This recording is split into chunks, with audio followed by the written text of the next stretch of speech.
Friday's sunset over Syracuse brings the work week to an end for most people, but the job at Destiny USA is just beginning.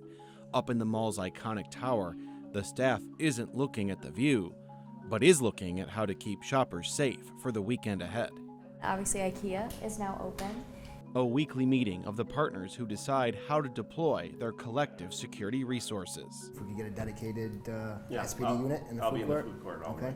Todd Grant is a retired state trooper. Tim Bragan is Pyramid's corporate security manager. Destiny USA general manager Michael Gately is at the head of the table. Thank you all, and let's have a good weekend. The team breaks and dispatches to the familiar floors of the 35-year-old shopping center. A couple weekends ago, it was like standing room only. No incidents, but it was just really, really packed. So. The tour is a chance for Destiny USA to rebuild its reputation. Some people say they'll never come back after some high-profile crimes. Shootings like gunfire that hit a trash can 3 years ago. We need to search on a robbery just occurred at Destiny. The robbery of Julie Boeheim at gunpoint. And shoplifting. There was a day I could never imagine you sitting down with me to talk about security at Destiny USA. Makes two of us. What's changed? Probably at a time when there was an awful lot of turmoil and a lot of on-site disturbances that we were managing. We were getting hit with it just like everybody else was. And we were taking a beating in the media. We were really taking a beating in the media. And I do think we were being treated unfairly because we were just one of, how many communities, how many malls, how many properties that were facing the same challenges. And we were trying to figure it out. Now, the owner feels they have, after 2 years of work and investment. We've made an awful lot of changes, both physical changes in terms of the systems and equipment that we use, how we structure our personnel, the type of personnel that we hire, and probably most importantly, the partnerships that we enhanced and developed. I was an outsider, right? What I realized very quickly when I came in here was perception was not necessarily reality. Destiny and Pyramid we had a good program for how malls are. When I came in, I started to evaluate it, and there was things that I had done from my prior life where I thought that we could bring those outside verticals in here and really kind of reimagine the way that retail security works. That prior life comes with 18 years in the military and 12 years protecting high-profile people and companies. Tim Bragan brings a strategy he used at events like the Oscars and Grammys to Destiny USA. Really, it's a higher level of training and a higher level of understanding how to be proactive as opposed to being reactive. I think that was the biggest thing. People trained in situational awareness, prevention, and intelligence.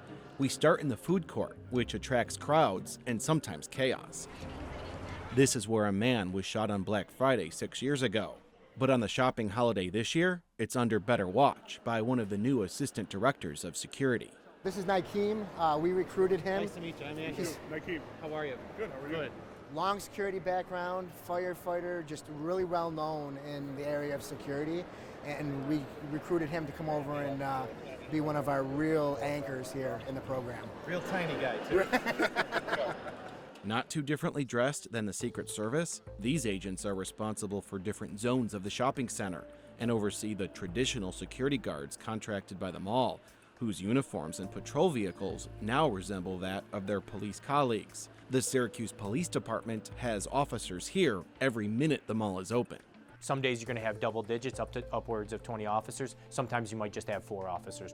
They work out of 2 police substations right on mall property and are mostly funded by the owners, the Pyramid Management Group. I asked them for more money, right? And in return, what we were saying is, if you give us this more money for secondary employment to allow our officers to come here and patrol, and you give us time for investigations, I think that in and of itself is going to be a return on investment. Mall management pays to have probation officers on site too. They already know many of the teens and adults who might come to make trouble and help enforce the rule that kids under 18 years old aren't here alone. Our officers just kind of seeing a situation, recognizing for what it is, and knowing how to handle it in the moment. The officers sweep the corridors regularly, but not as quickly as the newest member of the security team. Meet Canine Ada. Get a lot of comments from people that they're so glad to see her here. Her name has become pretty well known in the mall here, more so than mine. Mark Bender and his partner joined Destiny USA when the pair retired from the state police about a year ago. The dog is trained to sniff out crime, including drugs. This is just a prop for show and tell, but her real resume includes cornering the man whose umbrella was mistaken for a weapon over the summer. Her pure presence, they just stop and they don't want to mess with her. She's little, but she's got it where it counts. They're the boots and paws on the ground, but there's eyes in the sky, more than 300 cameras, providing 360-degree views of the mall inside and out. So this is our dispatch center. We get to see the room where all the feeds are monitored. So right here we're in the third level canyon. Here this is fixed on center food court. If suspicious behavior, weapons, or shoplifting are spotted, cameras are used to track the suspect. Oh, he went out to his car. As a test, I had the team keep tabs on me Yeah, he went down to the food court. as I went crisscrossing the mall. Where in the world did you go into? And I didn't make it easy. You went back into Hobby Lobby. So I lost you for a second, so I had to go review back on footage. I knew what you were wearing, I knew exactly what you looked like, which is the same information we get from people on the phone. We're trying to track suspects or anybody from an incident. So I tracked you all the way down the escalator, tracked you outside, watched you go into Hobby Lobby, immediately pulled up my interior cameras right inside Hobby Lobby, and as soon as you came in through Hobby Lobby, zoomed the camera right on you and we found it. I'm not a bad guy. How does that experiment show what you can do to track a bad guy? So basically it shows how quickly we're able to find people. They are finding them, sometimes as soon as they hit the parking lot. License plate readers alert security when previously flagged vehicles come back. The mall's owners tout a 90% arrest rate. Making it uncomfortable for them to be here, to be honest with you, right? I mean, creating an environment where not tolerating the small things so we don't end up with those big things. Data shared by mall managers indicate a 50% reduction in theft and a 75% reduction in all incidents, including violence. It's not the den mother for gangbangers on the weekend anymore. You're going to get arrested. You're going to be prosecuted. All my family and friends, they know. I tell them the mall's safe.